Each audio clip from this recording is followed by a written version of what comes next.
Hello friends, எல்லோரும் எப்படி இருக்கீங்க? நல்லா இருக்கீங்களா? ரொம்ப நாள் ஆச்சு செவ்வாய்க்கிழமை பூஜை வீடியோ போட்டு.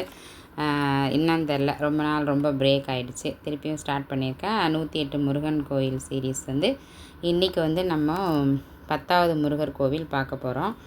இதுக்கு முன்னாடி வரைக்கும் என்னோடய சேனலில் நீங்கள் போய் பார்த்தீங்கன்னா 108 முருகன் கோவில் பற்றி நான் சொல்லிகிட்ருக்கேன். அதாவது எல்லா கோவிலுமே ரொம்ப சிறப்பான ஒரு கோவில் தான். 108 முருகன் கோவிலை நமக்கு ஒரு புக்காக கிடச்சிது. அதாவது ஒரு புத்தகம் கிடச்சிது. வடபழனி கோவிலில் நான் நவராத்திரி கொலு வைப்பாங்க பார்த்தீங்களா, அப்போ நான் போகும்போது ஒரு அர்ச்சனைக்காக நான் சங்கல்பம் பண்ணியிருந்தேன். அப்போ எனக்கு அந்த புக்கு கொடுத்தாங்க. அந்த புக்கில் பார்க்கும்போது 108 முருகன் கோயில் ரொம்ப சிறப்பாக கணக்கெடுத்து நமக்கு ஒரு புக்காக கொடுத்துருந்தாங்க. சரி, நம்ம அதில் இருக்கிற முருகன் கோவிலை நம்மளோட வீடியோவில் சொல்லலாம் மக்களுக்கு அப்படின்றதுக்காக நான் ஒவ்வொரு வாரம் பூஜையிலையும் அந்த முருகர் கோவில் பற்றி சொல்லிட்டு வரேன். இது வரைக்கும் 9 முருகரை பற்றி சொல்லிட்டேன். அதாவது 6 படை வீடு, அதுக்கப்புறம் 2 கோயில் சொல்லியிருக்கேன். இப்போ 9வது முருகரை பற்றி நம்ம பார்க்க போகிறோம். அதாவது 10வது முருகர் கோயில் பார்க்க போகிறோம். அதாவது 10 கோவிலில் நம்ம இது வரைக்கும் 9 பார்த்துருக்கோம். நான் சொல்ல போகிற முருகன் கோயில் 10வது முருகன் கோயில். எப்பவும் போல் பூஜைக்கு தேவையான பூக்கெல்லாம் வாங்கிட்டு வந்தாச்சு. இதுக்கப்புறம் நம்ம ஓம் சரவண பவ கோலம் போட்டு அதில் நம்ம வெற்றிலை தீபம் ஏற்றிடலாம்.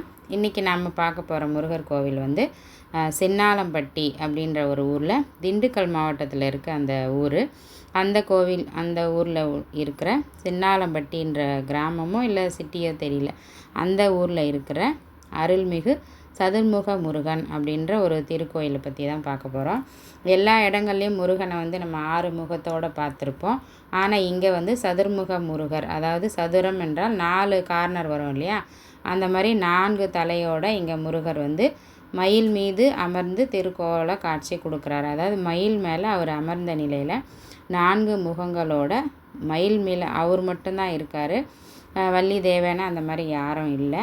அதே மாதிரி பார்த்திங்கன்னா முருகருக்கு நேராகவே ராஜகோபுரம் உள்ள ஒரு கோவில். இங்கே நல்ல கம்பீரமாக முருகர் மயில் மேலே அமர்ந்திருக்காரு. அந்த காட்சி நம்ம கண்ணுக்கே ரொம்ப அழகாக இருக்கும். ஏன்னா எல்லா இடங்கள்லையும் வள்ளி தேவியோனோடு பார்ப்போம், அதுக்கப்புறம் பாலசுப்ரமணியராக பார்ப்போம். இந்த இடத்துல மயில் மீது அமர்ந்துள்ள மூலவராக சதுர்முக முருகன் அமர்ந்த கோலத்தில் நமக்கு காட்சி அளிக்கிறாரு. இங்கே தென் திசை நோக்கி காட்சி அளிக்கிறார். அதாவது தெற்கு சைடு பார்த்த மாதிரி இருக்கார். இந்த கோவில் எதுக்கு ரொம்ப சிறப்பான ஒரு நல்ல விஷயம் இந்த கோவிலுக்கு போனால் அப்படின்னு என்ன சொல்ல வராங்கன்னா, செவ்வாய் தோஷம் உள்ளவங்க இந்த கோவில் போயிட்டு வந்தால் அதுக்குண்டான ஒரு நிவர்த்தி கிடைக்கும் அப்படின்னு சொல்கிறாங்க. அதுக்கப்புறம் பார்த்திங்கன்னா இங்கே குழந்தை இல்லாத தடை, அதுக்கப்புறம் திருமண தடை, அதுக்கப்புறம் பார்த்திங்கன்னா சங்கடங்களை தீர்த்து வைக்கிறார் அப்படின்னு சொல்கிறாங்க. இது எல்லாமே நானாக சொல்லலை. நானே இந்த கோவில் இந்த முருகன்லாம் பார்த்தது கிடையாது. ஆனால் அந்த புத்தகத்தில் இருக்கிறத நான் உங்களுக்கு எடுத்து சொல்லிகிட்ருக்கேன். ஏன்னா எப்போவுமே ஒரு புத்தகம் எழுதுகிறாங்கன்னா அந்த புத்தகத்தில் கண்டிப்பாக அவங்களோட உண்மையான நிலவரத்தை தான் நம்ம எழுதுவாங்க. இப்போ இந்த சதுர்முக முருகன் எங்கே இருக்காருன்னு எனக்கு இது வரைக்கும் தெரியாது. எப்போ அந்த புத்தகம் எனக்கு கிடச்சதோ அப்போவே நான் முடிவு பண்ணிட்டேன். சரி, 108 முருகன் கோவில், இப்போது பெருமாளுக்கு 108 திவ்ய தோஷம் சொல்கிறாங்க. அதுக்கப்புறம் சிவனுக்கு 216 பாடல் பெற்ற ஸ்தலங்கள் அப்படின்னு கணக்கெடு வச்சுருக்காங்க. முன்னாடி அதாவது நமக்கு ஒரு 20-30 வருஷத்துக்கு முன்னாடி போனீங்கன்னா நமக்கு அந்தளவுக்கு இதெல்லாம் தெரிய வர வாய்ப்பு இருந்திருக்காது. இப்போ யூடியூபர் இருக்குது, அதுக்கப்புறம் அவங்கவுங்க சேனல் வச்சு அந்த கோவிலுக்கே போய் அங்கே இருக்கிற சிறப்புகள்லாம் எடுத்து நமக்கு தெளிவாக போடுறாங்க. அந்த மாதிரிலாம் என்னால் பண்ண முடியாது. ஏதோ முருகன் காட்டிய வழி அப்படின்ற மாதிரி 108 முருகன் கோவிலை உங்கள் கண்ணு முன்னாடி கொடுக்குறேன்.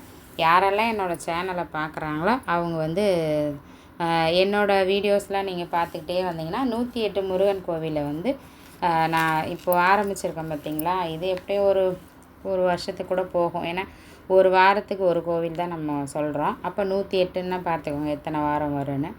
அப்போது 108 வாரம் முடிச்சுட்டு 109வது வாரத்தில் நான் எல்லா கோவிலையுமே ஒரே வீடியோவில் சொல்லிடலான்னு முடிவு பண்ணியிருக்கேன்.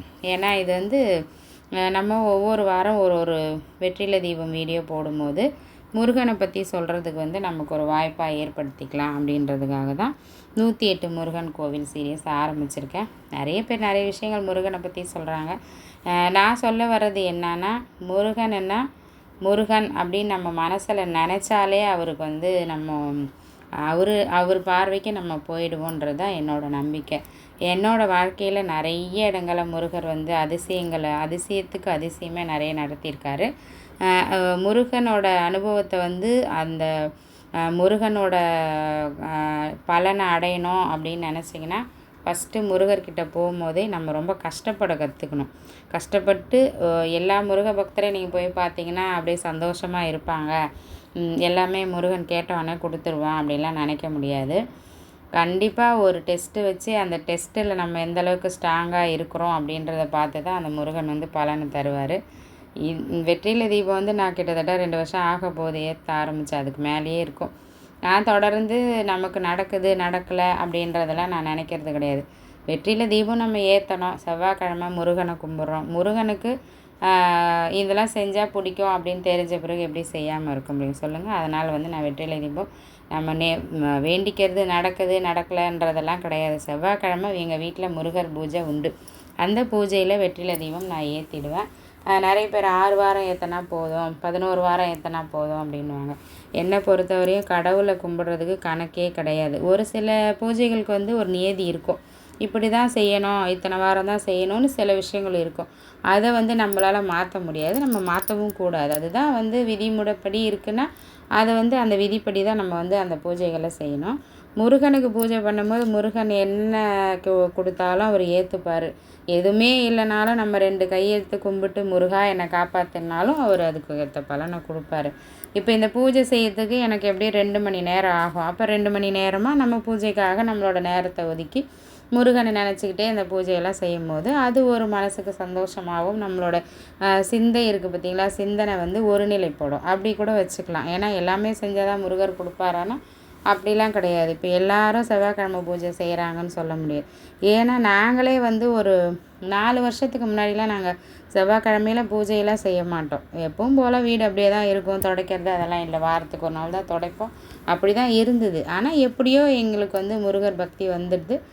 அதுக்கப்புறம் பூஜைகள் ஆரம்பித்தோம். இப்போ நல்லா சிறப்பாக போயிட்டுருக்கு. அதனால் என்ன சொல்ல வரேன்னா, நம்ம இதெல்லாம் செஞ்சால் தான் முருகர் கொடுப்பாரா அப்படின்னு நினைக்கிறத விட முருகனை நம்ம வேண்டிக்கணும், முருகனுக்காக ஒரு நேரத்தை ஒதுக்கணும்.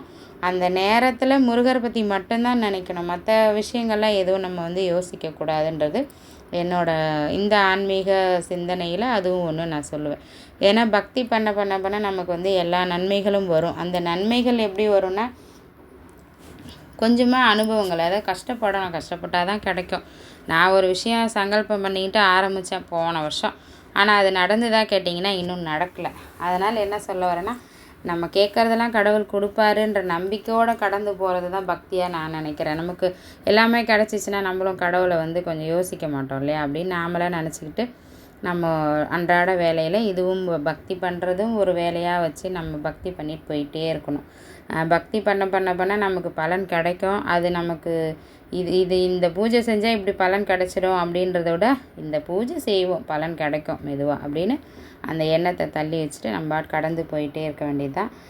கண்டிப்பாக என்னோடய சேனல் பிடிச்சிருந்தா சப்ஸ்கிரைப் பண்ணி வச்சுக்கோங்க. நான் போடுற வீடியோஸ்லாம் தொடர்ந்து பாருங்கள். கண்டிப்பாக 108 முருகனை நீங்கள் தெரிஞ்சுக்கன்னா என்னோடய சேனலை வந்து ஃபாலோ பண்ணிக்கிட்டே வாங்க. ஒவ்வொரு வாரமும் ஒவ்வொரு முருகரை பற்றி பார்ப்போம். இந்த வாரம் சதுர்முக முருகன், அதாவது 4 முகங்களோட கொண்ட முருகனை பற்றி இன்றைக்கி நம்ம தெரிஞ்சுக்கிட்டோம். இதுக்கு முன்னாடி போட்ட முருகர் வீடியோஸ்லாம் இருக்குது, போய் பாருங்கள். ஆறுபடை வீடு, அதுக்கப்புறம் ஓதிமலை, அதுக்கப்புறம் வட்டமலை அப்படின்னு வட்டமலைன்னு தான் நினைக்கிறேன்,